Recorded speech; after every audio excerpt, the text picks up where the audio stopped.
Authorities faced challenges while securing the scene for evidence collection due to the numerous people who had been through the property in the preceding days. The sudden appearance of Justin's body left the detectives puzzled about how someone could have placed him there unnoticed. The condition of Justin's body, unusually cold to the touch despite mild temperatures in the region during his disappearance, led to theories about the body having been refrigerated before placement in the camper. Justin's body was taken for autopsy with the investigation team joined by agents from the South Carolina Law Enforcement Division and crime scene technicians. Various items were collected for analysis, including a freezer and a storage shed on the property. The medical examiner testified that Justin was likely assaulted close to the time of death, with uncertainty about the timing. However, the theory of refrigeration before placement in the camper was refuted. The second inquiry commenced with testimonies revealing further details and tensions within the family.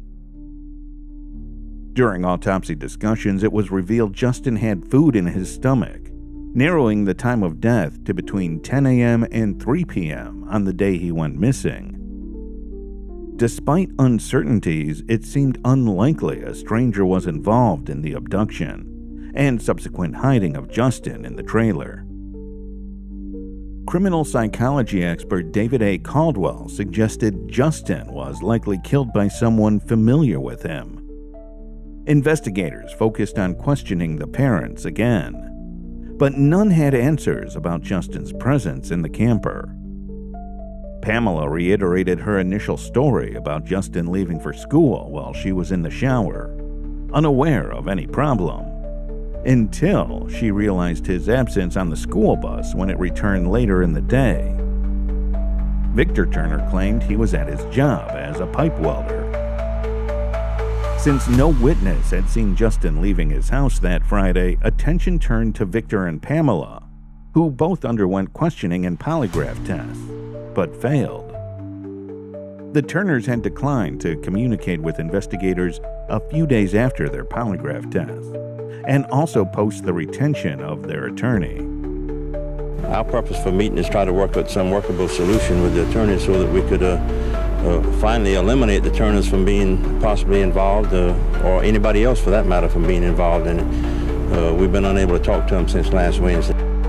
Suspicions began to grow around them, prompting intense media coverage and speculation. Berkeley County Sheriff's investigator Lieutenant Sidney Wren took it upon himself to address the reports.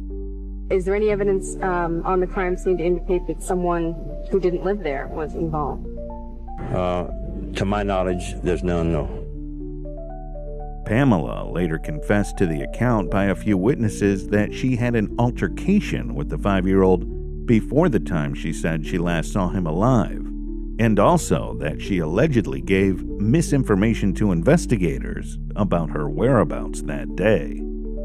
Initially, they provided information that he got on the school bus and went to school, but never got off of the bus. That was not true. He never got on that bus. He never got on that bus because he was dead inside that house. Following this evidence, the jury recommended issuing a warrant for Pamela's arrest for homicide.